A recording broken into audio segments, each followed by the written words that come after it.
During this video I will be explaining interview different types and the techniques used in interviews. The purpose of interviews is to gain more information on certain topics. There are different ways to present interviews, including TV shows, magazines, etc. I have chosen 5 of my favourites to focus on.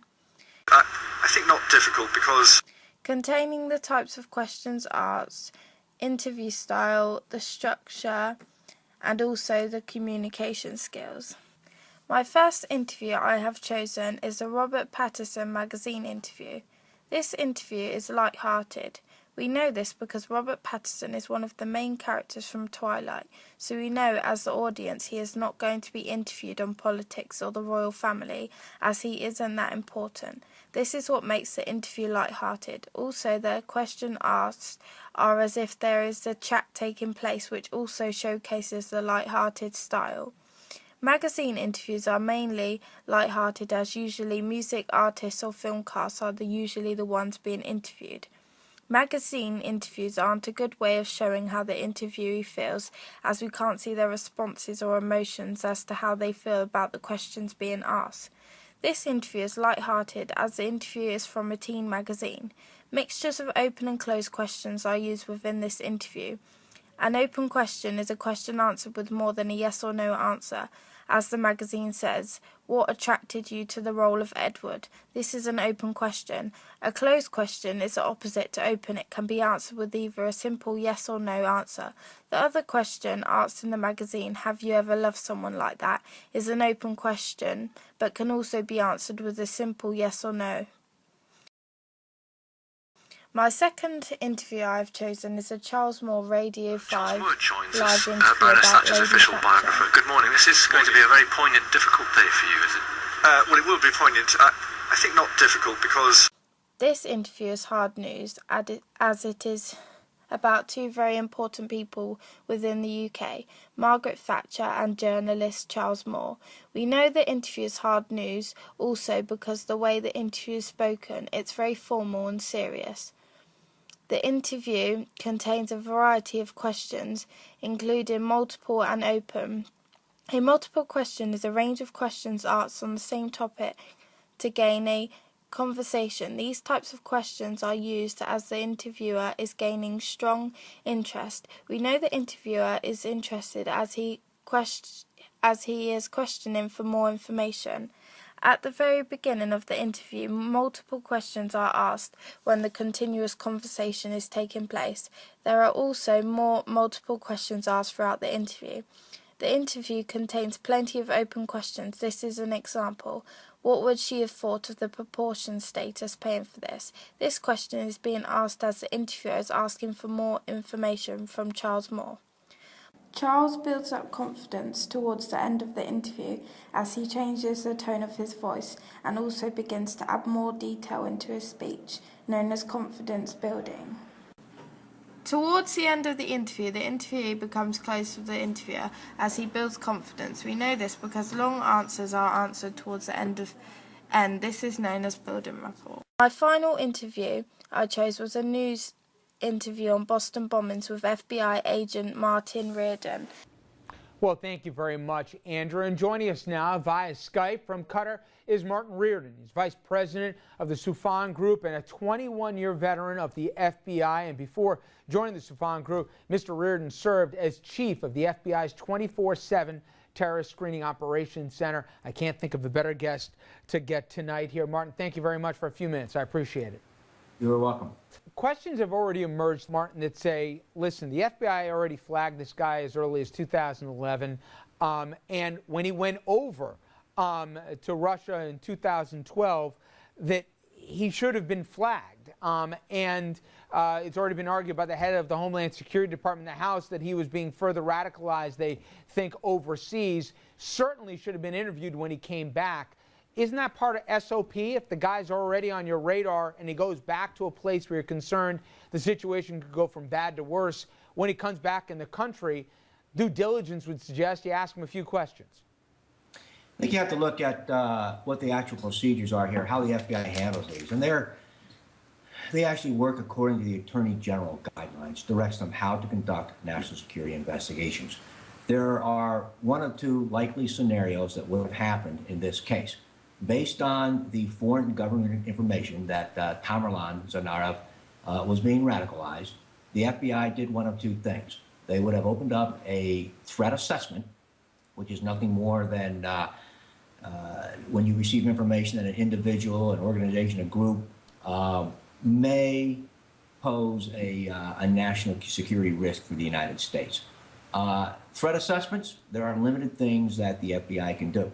They can do internet checks, check the person online. They can do database checks either through the FBI or other federal, state, local agencies. They can do a non-pretext interview. They cannot do any of the more sophisticated or traditional investigative techniques that are used in other cases. That's the threat assessment. Another option would have been to open up a preliminary investigation. In this case, again, the predicate being the receipt of foreign government information that this individual could have been or may have been a member of a terrorist organization. It was a preliminary investigation, a few things to keep in mind. Most of the standard investigative techniques can be used, but those that require court orders and some other sensitive techniques cannot be used. So there are restrictions there. If at the time, in 2011, they did not identify those specific and articulable facts, they would have had no choice but to close the matter. If there's one thing from the outside that you saw throughout this investigation, and I know it's easy to Monday morning quarterback, but I'm going to ask you to do it since everybody in Washington seems to already have. What do you think, if one thing could have been done different in the investigation, what would it have been? I'll say, if you're going to use the analogy of Monday morning quarterback, I'm going to say that, my team won. I think this was a textbook investigation from Monday through Friday when when the second subject was arrested. Tragic, it was. But this was a good example of the state of Massachusetts, the law enforcement agencies in Boston and the surrounding communities, and the federal government working closely together to resolve this question or to resolve the investigation. So I would say it was textbook. There was some breaking ground in this where the public was relied on so heavily to provide whatever video and still photos they had of the marathon, the venue. Breaking ground when the governor and the mayor asked the population of Boston to remain in their homes that day because they had basically channelized, they had a good idea of where the younger Tsarnaev brother was, keep everybody indoors. I thought this was a textbook investigation.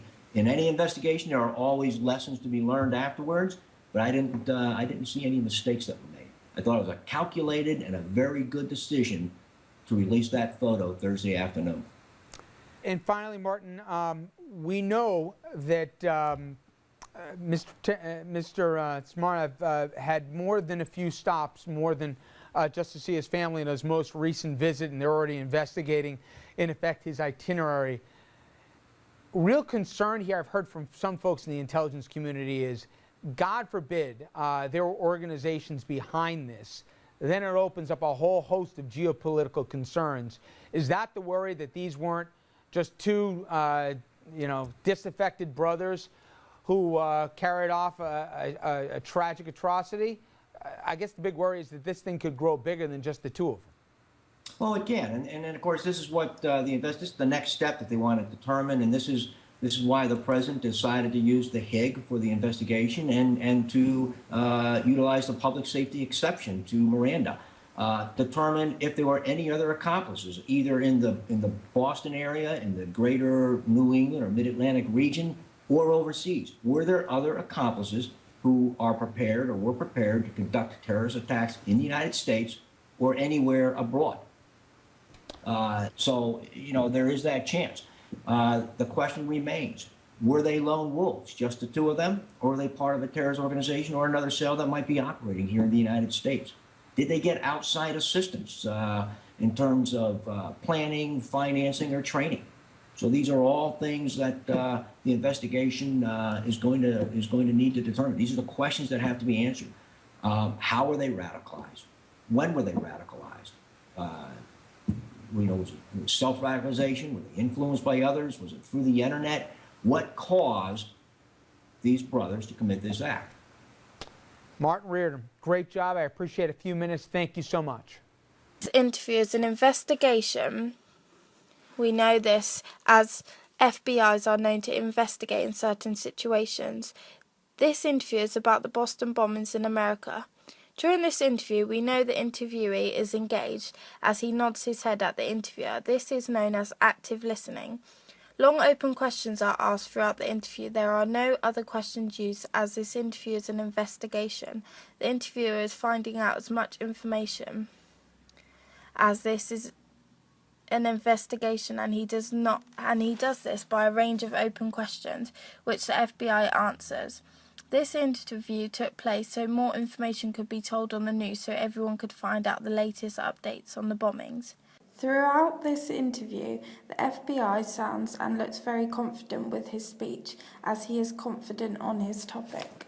Altogether, all of my interviews are completely different, as I chose my first as a magazine, my second as a radio, and my third as a news video. The best way of presenting an interview, I believe, is a TV or news show, as you can see the interviewee's responses and gestures to the questions being asked, which is interesting for the audience. Whereas if you choose a magazine or radio, it is hard to understand how the interviewee is feeling, and this can cause the audience to lose interest.